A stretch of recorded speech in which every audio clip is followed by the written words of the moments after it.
내가 안 벌면 우리 가족이 굶었을 텐데. 그게 선택이에요? 됐어. 이제 와서 옛날 얘기 꺼내봤자 뭐해. 우리 이혼했잖아. 이거나 받아. 딸애한테 들었어. 당신 반지하에서 힘들게 산다면서? 이 이야기는 이미 정리됐다고 믿었던 관계가 가장 모욕적인 방식으로 다시 마주하게 된 순간에서 시작됩니다.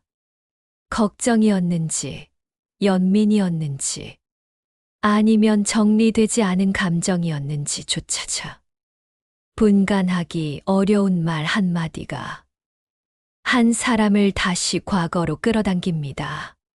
그저 지나간 일이라 넘기기엔 너무 많은 시간이 그 안에 쌓여 있었기 때문입니다.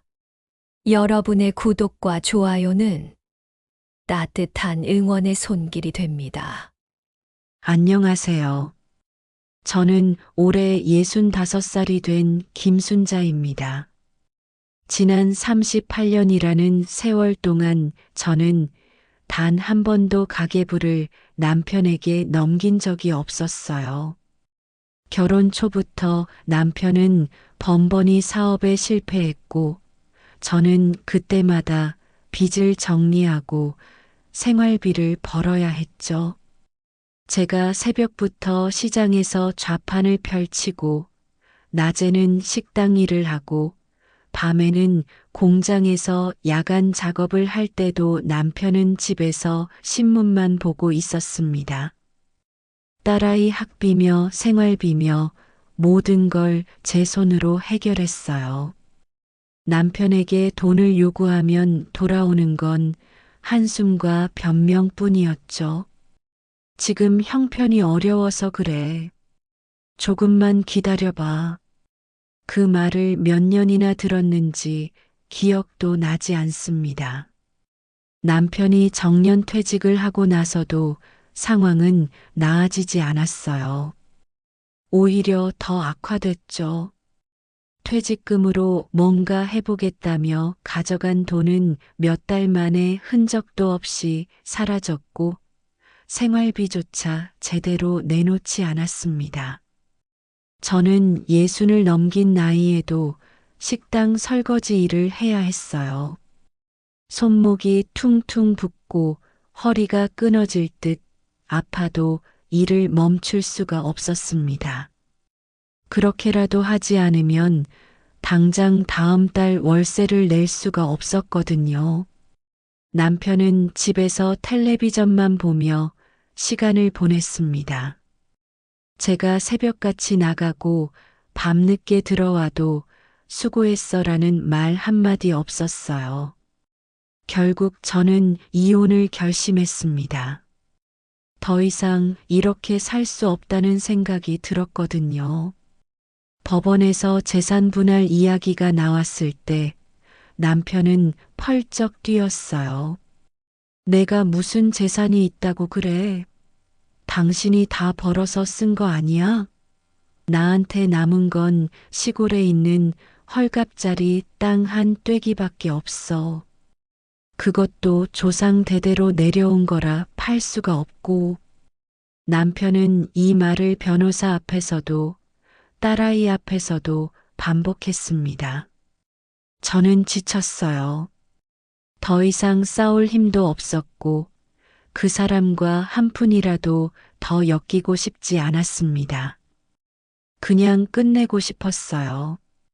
이혼이 성립된 후 저는 낡은 반지하 방으로 이사했습니다.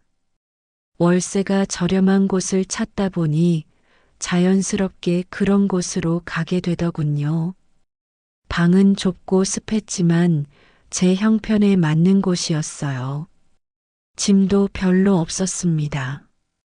38년 결혼 생활의 흔적이라곤 낡은 이불 몇 채와 옷가지, 그리고 딸아이 어릴 적 사진 몇 장이 전부였죠. 저는 다시 식당 일을 시작했어요. 설거지를 하면서도 자꾸만 지난 세월이 떠올랐습니다. 과연 제가 무엇을 위해 그렇게 살았는지, 왜 진작 결단을 내리지 못했는지 후회가 밀려왔어요. 하지만 이미 끝난 일이었습니다. 이제는 저 혼자의 삶을 살아가야 했죠. 관계는 끝났다고 생각했지만 38년이라는 시간의 무게는 쉽게 지워지지 않았습니다. 이혼한 지 1년쯤 지났을 무렵이었어요. 딸아이한테서 전화가 왔습니다. 엄마 아빠가 시골에서 농사 짓다가 완전히 망했대요. 지금 혼자 힘들게 산다는데 많이 걱정돼요. 저는 수화기를 쥔 채 한동안 말을 잇지 못했습니다. 그 사람이 농사를 짓는다고? 평생 땀 한 방울 안 흘리고 살던 사람이? 믿기지 않았지만 딸아이 목소리엔 진심 어린 걱정이 담겨 있었어요. 엄마는 이혼했으니까 상관없겠지만 그래도 제 아빠잖아요. 가끔 연락은 하고 지내요. 저는 대답 대신 짧게 한숨만 내쉬었습니다. 그런데 이상한 일이 생기기 시작했어요. 딸아이가 살던 전셋집 계약이 만료되어 고민하던 차였는데 갑자기 문제가 해결됐다는 겁니다. 엄마, 다행히 전세 문제 해결됐어요. 지인한테 좋은 조건으로 집을 구했어요. 저는 물었죠. 무슨 지인? 보증금은 어떻게 마련했어? 딸아이는 얼버무렸습니다. 그냥요, 알아서 됐어요. 엄마는 걱정 안 하셔도 돼요. 제가 더 캐묻자 딸아이는 짜증 섞인 목소리로 말했어요. 엄마, 저도 이제 30 중반이에요. 제 일은 제가 알아서 해요. 그로부터 몇 달 후 딸아이는 부담스러워하던 학자금 대출 일부를 상환했다고 했습니다. 그 액수가 결코 작은 돈이 아니었어요. 직장에서 성과급 받았어요. 그걸로 급한 대출부터 정리했죠. 저는 딸아이 월급을 대략 알고 있었습니다. 성과급을 받았다 해도 그 정도 금액을 한 번에 정리하기는 어려운 수준이었죠. 뭔가 이상했어요. 하지만 제가 깊이 물으면 딸아이는 불편해했고 저는 더 이상 캐묻지 못했습니다. 딸아이와의 관계마저 어색해질까봐 두려웠거든요. 저는 설거지를 하다 말고 멍하니 서 있을 때가 많아졌어요. 전 남편이 했던 말들이 자꾸 떠올랐습니다. 내가 무슨 재산이 있어. 시골 땅은 조상 대대로 물려받은 거라 절대 팔 수 없어. 나는 가난하게 늙을 수밖에 없어. 그런데 지금 상황은 어떤가요? 딸아이의 주거 문제가 해결되고 큰 금액의 대출이 정리되고 있었습니다. 딸아이는 제게 도움을 청하지 않았어요. 그렇다면 누가 도와준 걸까요? 저는 이 질문에 대한 답을 알고 있었지만 인정하고 싶지 않았습니다. 어느 날 밤 저는 잠을 이루지 못하고 뒤척였어요. 이혼 당시 남편의 태도가 선명하게 떠올랐습니다. 재산 분할 이야기만 나오면 버럭 화를 내던 모습, 시골 땅 이야기를 할 때마다 조상 땅이라 못 판다고 간주하던 모습이요. 그런데 그게 정말 사실이었을까요? 만약 그 땅이 정말 헐값짜리 쓸모없는 땅이었다면 지금 딸아이 주변에서 일어나는 변화들을 어떻게 설명할 수 있을까요? 저는 이불을 걷어차고 일어나 찬물을 한 컵 마셨습니다. 손이 떨렸어요. 다음 날 저는 딸아이에게 조심스럽게 물어봤습니다. 아빠가 정말 힘들게 산다고 했지? 농사가 잘 안 된다면서? 딸아이는 대답했어요. 네, 그렇대요. 혼자 외롭게 사신대요. 엄마, 아빠 욕하려고 그러시는 거 아니죠? 저는 아무 말도 할 수 없었습니다. 딸아이는 아버지가 어렵게 산다고 믿고 있었고, 저는 그 믿음을 깨뜨릴 확실한 증거가 없었어요. 단지 이상하다는 느낌만 있었을 뿐이죠. 이혼 과정에서 남편이 보였던 태도와 지금의 상황이 자연스럽게 연결되지 않았습니다. 설명되지 않는 공백이 제 마음속에 점점 크게 자리 잡기 시작했어요. 저는 결국 남편의 고향을 찾아가기로 결심했습니다. 마음속에 자리 잡은 의문을 그냥 묻어둘 수가 없었어요. 걱정과 미련, 그리고 확인하고 싶은 무언가가 뒤섞여 있었죠. 시외버스를 타고 2시간을 달려 그곳에 도착했을 때 저는 제 눈을 의심했습니다. 기억 속의 풍경과는 완전히 달랐거든요. 남편의 생가가 있던 자리에는 사람이 살지 않는 빈집만 덩그러니 남아 있었어요. 대문은 반쯤 떨어져 나갔고 마당에는 잡초가 무성했습니다. 창문은 깨져 있었고 집안은 텅 비어 있었죠. 이곳에서 누군가 농사를 지었다는 흔적은 어디에도 없었습니다. 밭이었던 곳은 이미 포크레인이 파헤친 뒤였고 주변은 온통 공사 현장이었어요.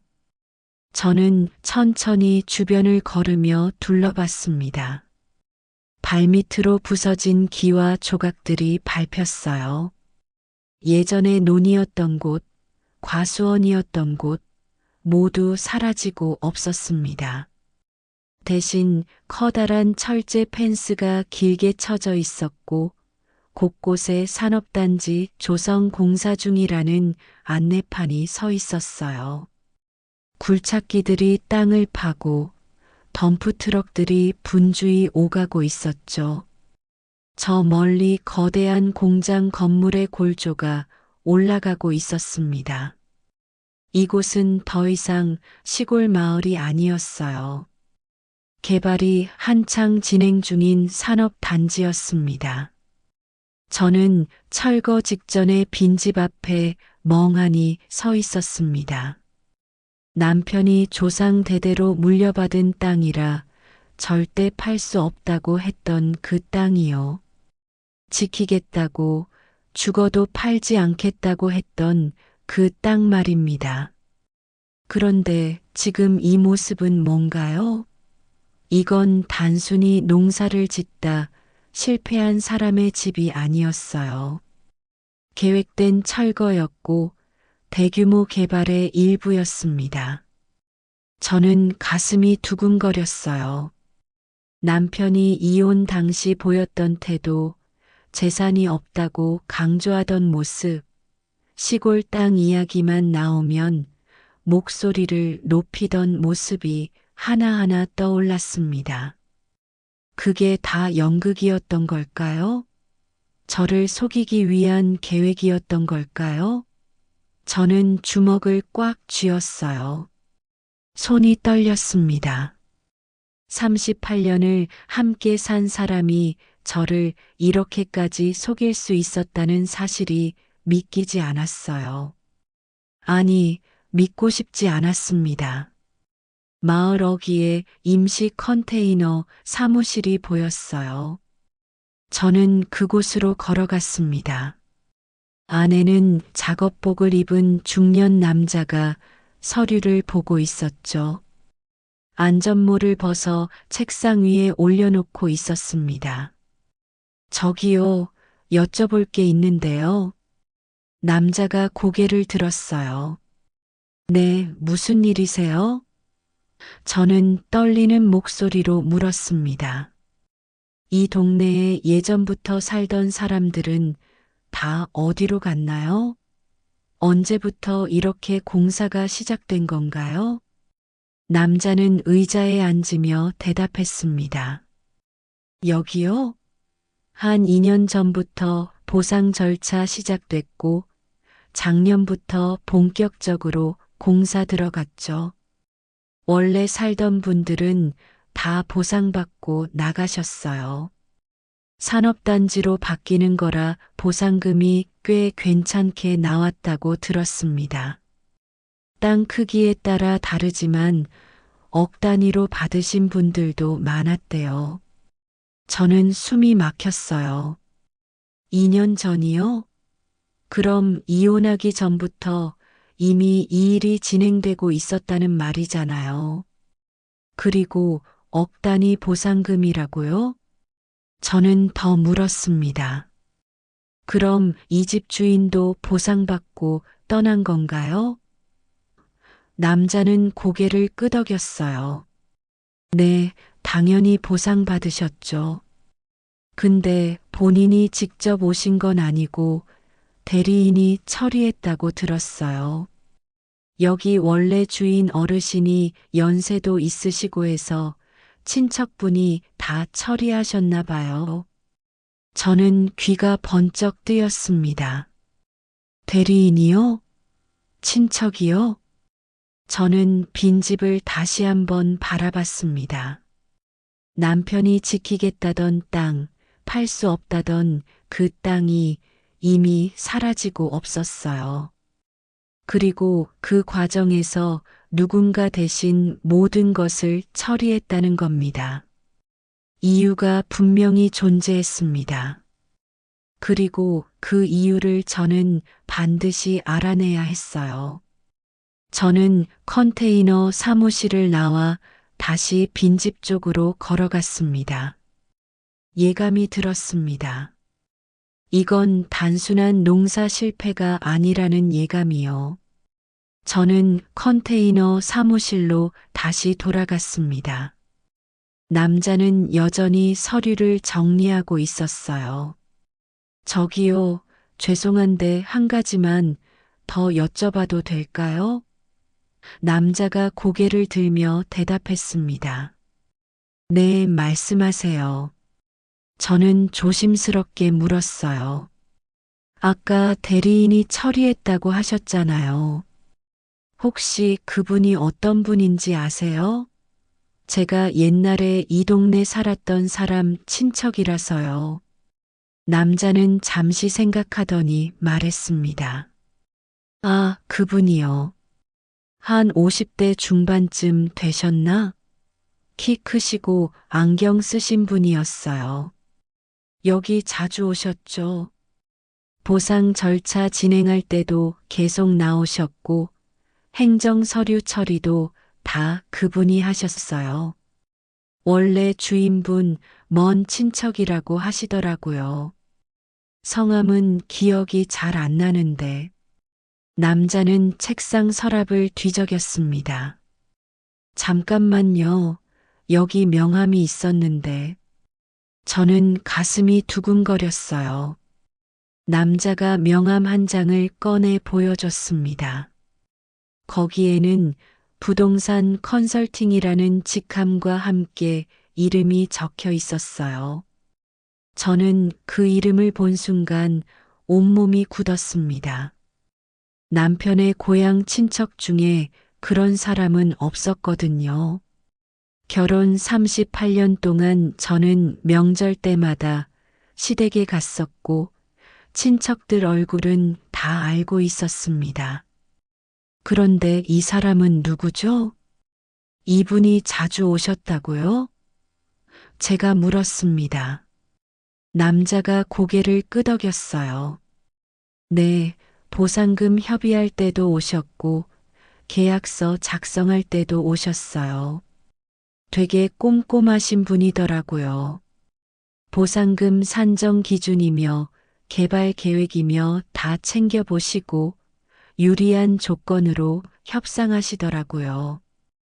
전문가시니까 당연하겠지만요. 저는 명함을 보며 생각에 잠겼습니다. 부동산 컨설팅이라니요. 남편이 그런 전문가를 고용할 여유가 어디 있었겠어요? 혹시 이분이 언제부터 이 일을 맡으셨는지 아세요? 제가 다시 물었습니다. 남자는 대답했어요. 정확히는 모르겠는데 개발 이야기가 처음 나올 때부터였던 것 같아요. 한 3년 전쯤? 그때부터 이미 이 동네 땅 관련해서 움직이셨다고 들었어요. 개발 정보를 미리 알고 계셨나 봐요. 3년 전이요? 그럼 이혼하기 훨씬 전부터 이미 준비하고 있었다는 말이잖아요. 저는 머릿속이 복잡해졌습니다. 남편은 이혼 당시 재산이 없다고, 시골 땅은 헐값이라 팔 수도 없다고 했어요.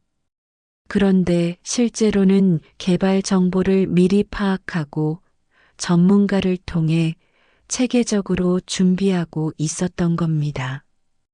저와 재산 분할 이야기를 할 때 버럭 화를 내던 모습, 조상 땅이라 못 판다며 목소리를 높이던 모습이 떠올랐어요. 그게 다 연기였던 거죠. 그럼 보상금은 언제 나왔나요? 제가 물었습니다. 남자가 대답했어요. 작년 말쯤이었을 거예요. 계약 완료되고 한두 달 후에 입금됐을 겁니다. 보통 그 정도 걸리거든요. 작년 말이요. 그 시기가 딱 딸아이 전세 문제가 해결되고 대출이 정리되기 시작한 때였습니다. 모든 게 연결되기 시작했어요. 저는 남자에게 고맙다는 인사를 하고 밖으로 나왔습니다. 다리에 힘이 풀려 비틀거렸어요. 근처 버스 정류장 벤치에 앉아 한참을 멍하니 있었습니다. 남편이 이혼 전부터 이미 외부 전문가를 통해 땅 처분을 준비하고 있었다는 사실, 개발 정보를 미리 알고 보상금을 최대한 받아내려고 계획했다는 사실이 믿기지 않았어요. 그리고 더 충격적인 건 이 모든 과정에서 남편이 직접 나서지 않았다는 겁니다. 제3자를 통해 모든 걸 처리하면서 자신의 흔적을 최소화했어요. 만약 제가 재산 분할 소송을 강하게 밀어붙였다 해도 당시에는 아직 보상금이 나오기 전이었으니 법적으로 청구할 게 없었을 겁니다. 이혼 시점과 개발 진행 시점이 교묘하게 맞물려 있었던 거예요. 저는 명함을 주머니에 넣었습니다. 이제 확실해졌어요. 남편의 가난한 노후는 거짓이었고 팔 수 없는 조상 땅도 거짓이었습니다. 모든 게 계획된 선택이었어요. 그리고 저는 그 계획에서 철저히 배제되어 있었습니다. 저는 그 명함을 들고 며칠을 고민했습니다. 이 사람에게 직접 연락해야 하나 말아야 하나. 하지만 진실을 알고 싶은 마음이 더 컸어요. 결국 저는 전화를 걸었습니다. 여보세요. 혹시 지난번에 산업단지 개발 관련해서 보상 업무 처리하신 분 맞으시죠? 상대방은 조심스러운 목소리로 대답했어요. 네, 맞습니다만 누구시죠? 저는 남편 이름을 말했습니다.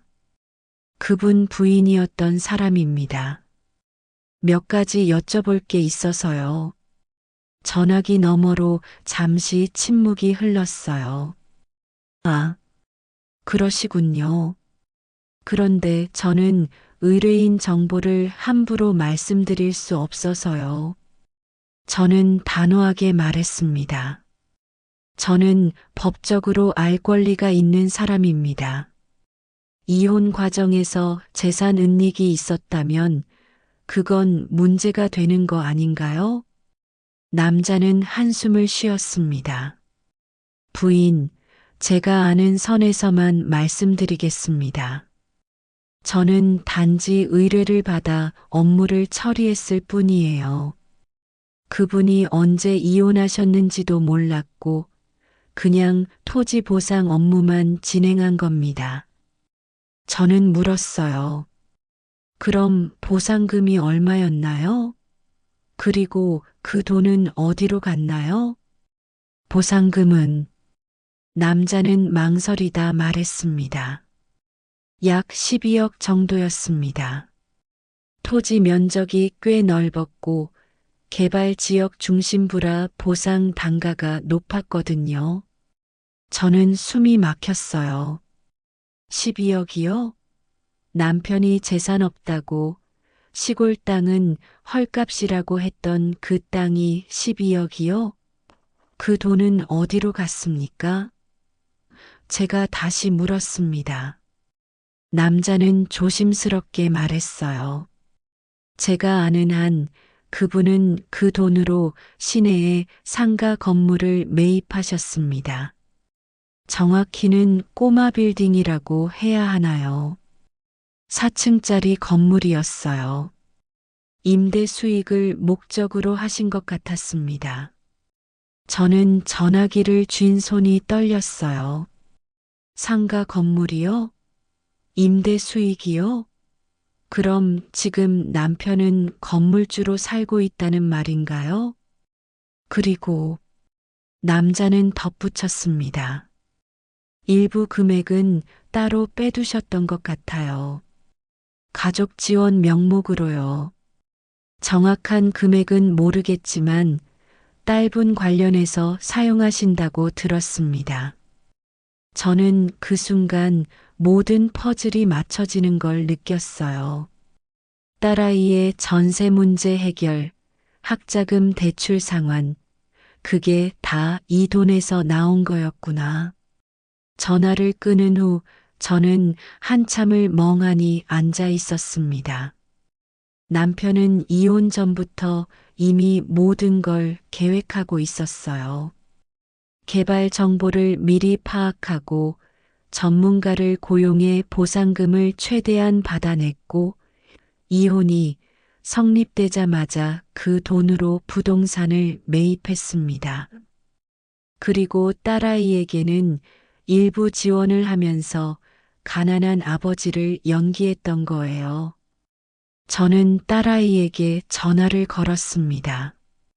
얘야, 엄마가 물어볼 게 있어. 전세 문제 해결된 거, 그리고 대출 정리한 거, 혹시 아빠가 도와준 거 맞지? 딸아이는 잠시 침묵하다 대답했어요. 엄마, 그게 아빠가 조금 도와주시긴 했어요. 근데 아빠도 형편이 어려우신데 억지로 도와주신 거예요. 엄마는 왜 그런 걸 캐묻는 거예요? 억지로 도와줬다고? 저는 목소리를 높였습니다. 얘야, 아빠가 지금 12억짜리 건물 가지고 있는 거 알아? 시골 땅 팔아서 받은 돈으로 건물 샀어. 가난하게 산다는 게 다 거짓말이야. 딸아이는 당황한 목소리로 말했어요. 뭐라고요? 그게 무슨 소리예요? 아빠가 건물을 샀다고요? 저는 그간 알아낸 모든 걸 딸아이에게 설명했습니다. 산업단지 개발, 보상금, 부동산 컨설턴트, 건물 매입, 모든 것을요. 딸아이는 말문이 막힌 듯 했어요. 엄마, 그럼 아빠가 저한테도 거짓말을 한 거예요?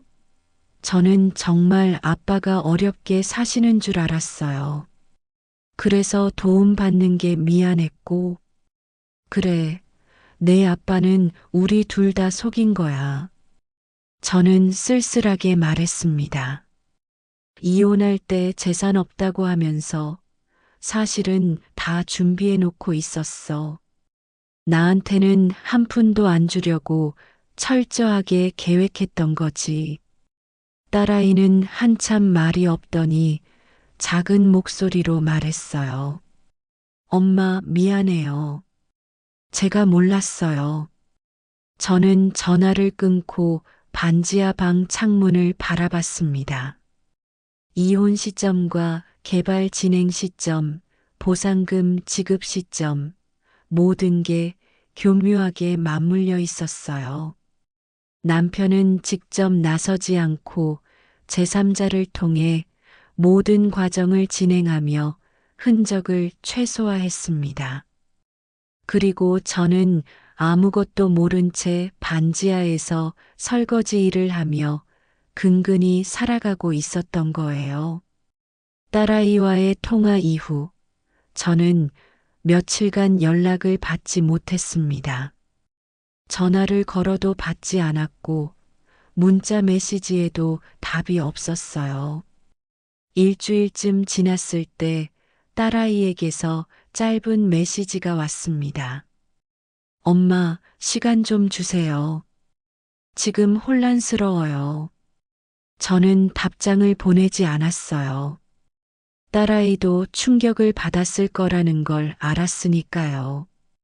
그런데 2주쯤 지나서 딸아이가 찾아왔을 때 상황은 제가 예상했던 것과 달랐습니다. 딸아이는 반지하 방문 앞에 서서 저를 보며 말했어요. 엄마, 아빠한테 전화했어요. 엄마가 말한 게 사실인지 확인하려고요. 저는 딸아이를 안으로 들였습니다. 그래서 아빠가 뭐래? 딸아이는 한숨을 쉬며 앉았어요. 아빠는 인정하셨어요. 땅 팔아서 보상금 받은 것도 건물 산 것도 다 사실이라고요. 근데 아빠 말로는 이혼 후에 받은 돈이라 법적으로 문제 없다고 하시더라고요. 그리고 딸아이는 말을 멈췄습니다. 그리고 뭐? 제가 물었어요. 딸아이는 불편한 표정으로 말했습니다. 아빠가 그러시는데 엄마가 이혼할 때 재산 분할 포기한 거 아니냐고요. 아빠가 땅 얘기했을 때 엄마가 관심도 안 보였다고 그냥 빨리 이혼하고 싶어 했다고 하시던데요. 저는 어이가 없었어요. 그게 무슨 소리야? 내 아빠가 땅은 헐값이라 팔 수도 없다고 했잖아. 재산이 없다고 했고, 딸아이는 고개를 저었습니다. 아빠 말로는 엄마가 그때 너무 지쳐서 제대로 확인도 안 하고 이혼하자고 했대요. 아빠는 땅이 있다고 분명히 말했는데 엄마가 관심 없다고 했다면서요. 저는 화가 치밀어 올랐어요. 그건 거짓말이야. 내 아빠는 분명히 재산 없다고, 팔 땅도 없다고 했어. 나한테만 그런 게 아니라 변호사 앞에서도 그렇게 말했다고. 딸아이는 난처한 표정을 지었습니다. 엄마, 근데 증거가 있어요? 이혼 서류에 재산 분할 포기한다고 서명한 거 맞잖아요. 아빠는 그게 엄마 선택이었다고 하시는데 저는 숨이 막혔어요. 그렇죠. 저는 지쳐서 서명했습니다. 더 이상 싸우고 싶지 않았고 그 사람과 엮이기 싫었으니까요. 하지만 그건 남편이 재산이 없다고 했기 때문이었어요. 얘야, 너 지금 내 아빠 편을 드는 거니? 제가 물었습니다. 딸아이는 손을 저었어요. 아니에요, 엄마. 편을 드는 게 아니라 저도 혼란스러워요. 아빠가 거짓말한 건 맞는데 법적으로는 문제가 없다잖아요. 이혼 후에 받은 돈이니까요. 그리고 엄마도 당시에 재산 분할 포기 서명을 하셨고, 저는 딸아이 말을 끊었습니다. 그건 속아서 한 거야. 내 아빠가 재산 없다고 거짓말해서. 딸아이는 조용히 말했어요. 엄마 아빠는 이혼 후에도 저 도와주셨어요. 전세 문제도 해결해 주셨고, 대출도 갚아주셨어요. 근데 엄마는 제게 아무것도 해준 게 없잖아요. 그 말에 저는 할 말을 잃었습니다. 딸아이는 계속 말했어요. 저도 엄마가 힘들게 사는 거 알아요. 근데 엄마는 저한테 전화할 때마다 돈 얘기만 하잖아요. 아빠 재산 얘기, 이혼 얘기, 그런 것만요. 그게 중요한 문제니까 그러는 거 아니겠니? 제가 말했습니다. 딸아이는 한숨을 쉬었어요. 엄마 아빠는 저한테 한 번도 엄마 욕 안 하셨어요. 힘들게 사신다는 말만 하셨지 엄마 탓은 안 하셨어요. 근데 엄마는 맨날 아빠 얘기하면서 원망만 하잖아요. 솔직히 저는 엄마가 이혼 후에도 금전 문제에 집착하시는 것 같아서 불편해요. 저는 가슴이 무너지는 것 같았습니다. 남편이 어떻게 상황을 조작했는지 보였어요. 자신의 재산 형성을 숨기기 위해 딸아이에게는 일부 정보만 흘렸고 저를 돈에 집착하는 사람으로 만들어버린 겁니다. 딸아이에게 도움을 주면서도 자신은 어렵게 산다고 말했고 저에 대한 언급은 피하면서 오해가 쌓이도록 방치했던 거예요. 얘야, 내 아빠가 너한테 거짓말한 거야. 나는 38년을 그 사람 뒷바라지하면서 살았어. 내가 태어나서 대학 갈 때까지 내가 다 키웠잖아. 근데 지금 내 아빠는 12억을 손에 쥐고 건물주로 살면서 나는 반지하에서 설거지 일을 하고 있어. 이게 공평한 거니? 딸아이는 일어서며 말했어요. 엄마, 저는 지금 누가 옳은지 판단할 수 없어요.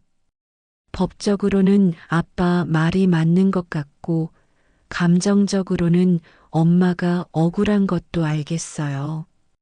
근데 엄마가 계속 이러시면 저는 더 힘들어요. 저는 그냥 평범하게 살고 싶어요. 딸아이는 그렇게 말하고 나가버렸습니다. 저는 혼자 남아 울었습니다. 가족 안에서 진실은 단절되었고 오해는 모두 저를 향하고 있었어요. 남편의 선택이 만들어낸 결과였지만 이제 저를 믿어주는 사람은 아무도 없었습니다.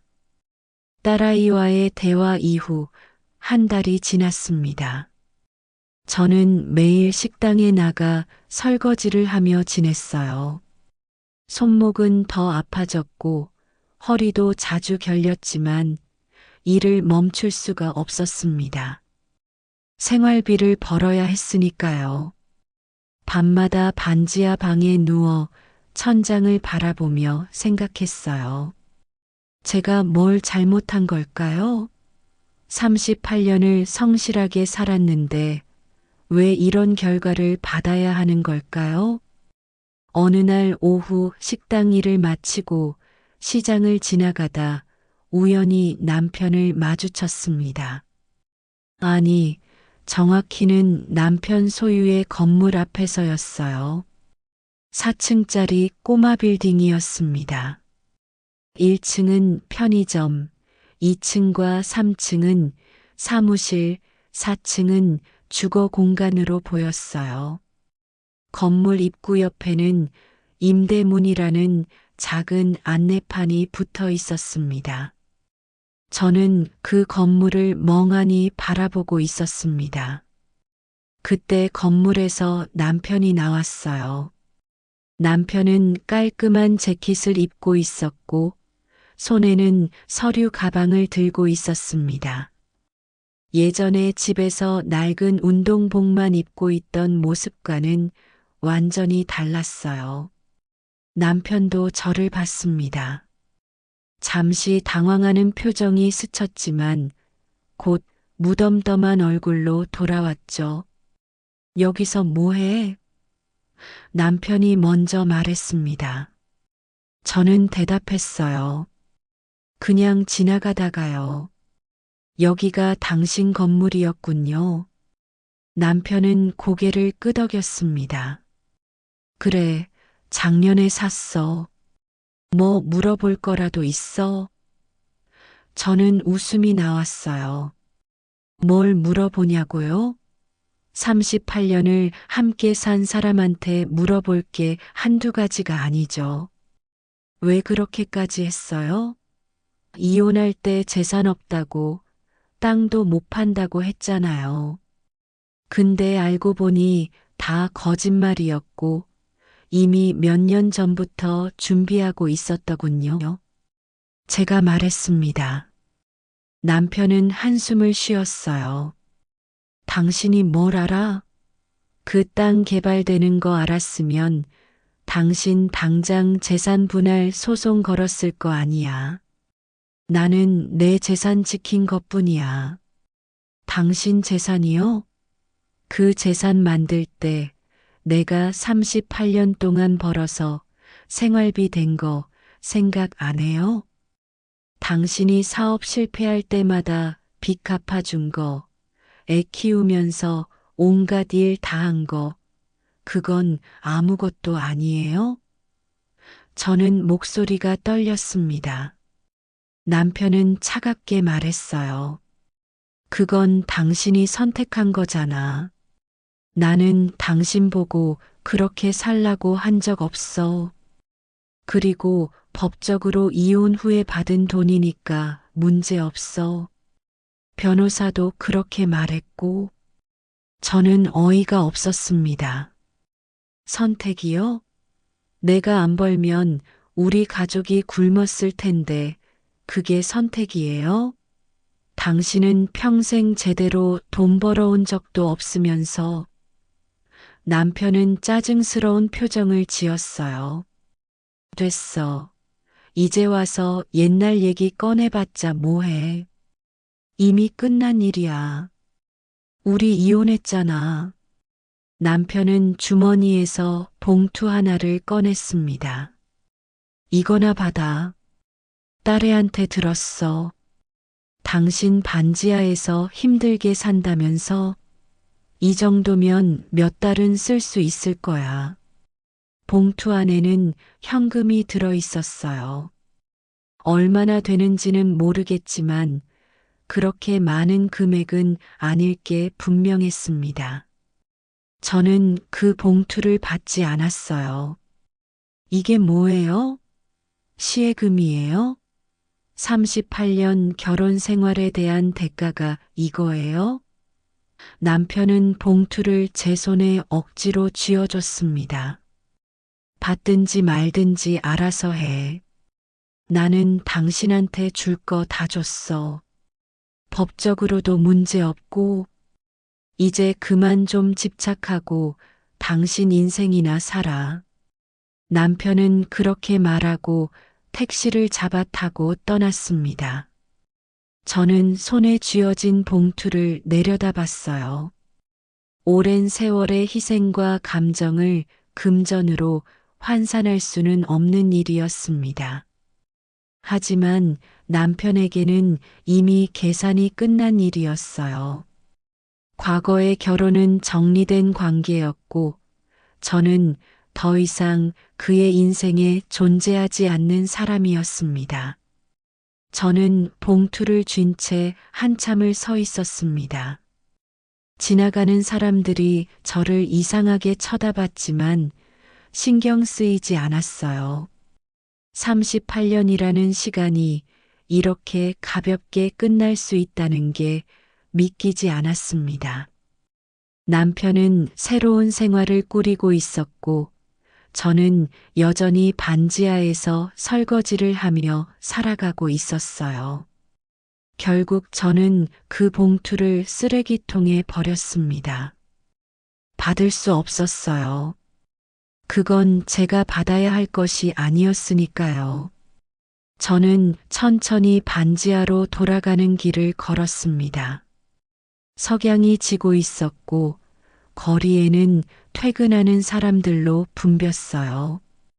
저만 시간이 멈춘 것 같았습니다. 남편과 마주친 후 저는 법률 상담을 받아보기로 했습니다. 혹시 모르잖아요. 법적으로라도 제가 권리를 주장할 방법이 있을지도 모른다는 생각이 들었거든요. 무료 법률 상담소를 찾아가 제 상황을 설명했어요. 38년 결혼 생활, 이혼 당시 재산 은닉, 이혼 후 받은 보상금, 모든 것을요. 변호사는 제 이야기를 다 듣고 난 후 고개를 저었습니다. 안타깝지만 법적으로 청구하기 어려울 것 같습니다. 보상금이 이혼 성립 이후에 지급되었고, 이혼 당시 재산분할 포기각서에 서명하셨다면 소급해서 권리를 주장하기 힘들어요. 저는 물었어요. 그럼 남편이 이혼 전부터 개발 정보를 알고 준비했다는 건 문제가 안 되나요? 변호사는 대답했습니다. 입증하기가 매우 어렵습니다. 설령 그걸 증명한다 해도 이혼 당시에는 아직 보상금이 나오기 전이었기 때문에 그 땅의 가치를 정확히 산정하기 어려웠을 거예요. 그리고 부인께서 재산 분할 협의 과정에서 적극적으로 권리를 주장하지 않으셨다는 게 가장 큰 문제입니다. 저는 한숨을 쉬었어요. 제가 지쳐서 포기한 건데 그게 제 잘못이 되는 건가요? 변호사는 안타까운 표정으로 말했습니다. 법은 감정이나 도덕적 판단보다는 절차와 증거를 중시합니다. 부인의 헌신과 희생은 도덕적으로는 인정받아야 마땅하지만 법적으로 보상받기는 어렵습니다. 특히 이미 이혼이 확정되고 시간이 지난 상황에서는 더욱 그렇습니다. 저는 상담소를 나오며 무거운 발걸음을 옮겼어요. 결혼 기간의 헌신은 법적 보상이 되지 않는다는 사실을 확인했습니다. 집으로 돌아오는 길에 저는 딸아이에게 전화를 걸었습니다. 한 달 넘게 연락이 없었거든요. 벨소리가 길게 울리다 딸아이가 받았어요. 엄마, 목소리가 조심스러웠습니다. 저는 말했어요. 얘야, 엄마가 미안해. 내가 힘들게 만들어서 엄마도 많이 혼란스러웠어. 딸아이는 한참 말이 없다가 대답했습니다. 엄마, 저도 미안해요. 제가 엄마 입장을 제대로 이해하지 못했어요. 아빠한테 화도 났고요. 근데 그렇다고 엄마 편을 들면 아빠와의 관계가 끊어질 것 같아서 저는 그냥 둘 다 제 부모님이잖아요. 저는 딸아이 목소리에서 울먹임이 섞인 걸 느꼈어요. 알아, 엄마가 잘못했어. 내한테 너무 많은 걸 요구했지. 넌 내 인생 살면 돼. 엄마 걱정은 하지 마. 제가 말했습니다. 딸아이는 물었어요. 엄마, 괜찮으세요? 요즘 일은 어떠세요? 저는 대답했습니다. 응, 괜찮아. 엄마는 엄마대로 살 거야. 너무 걱정 마. 전화를 끊고 저는 반지하 방으로 들어왔습니다. 좁고 습한 공간이었지만 이제는 익숙해졌어요. 창문으로 사람들의 발만 보이는 이 공간에서 저는 앞으로도 한동안 살아갈 겁니다. 식당 일을 계속하고 손목이 아파도 설거지를 하고 허리가 아파도 일을 해야 해요. 그게 제가 할 수 있는 일이니까요. 저는 낡은 이불을 꺼내 펼쳤습니다. 딸아이 어릴 적 사진들이 담긴 상자를 열어봤어요. 돌잔치 사진, 입학식 사진, 수학여행 사진이 나왔습니다. 그때는 힘들었지만 행복했어요. 딸아이가 잘 자라주는 게 저의 유일한 기쁨이었으니까요. 지금 생각해보면 그게 제가 버틸 수 있었던 이유였던 것 같습니다. 저는 지난 선택들을 되돌아봤어요. 왜 진작 이혼하지 않았을까요? 왜 재산 분할 소송을 제대로 하지 않았을까요? 왜 남편 말을 그대로 믿었을까요? 후회가 밀려왔지만 이미 지나간 일이었습니다. 돌이킬 수 없는 일들이었어요.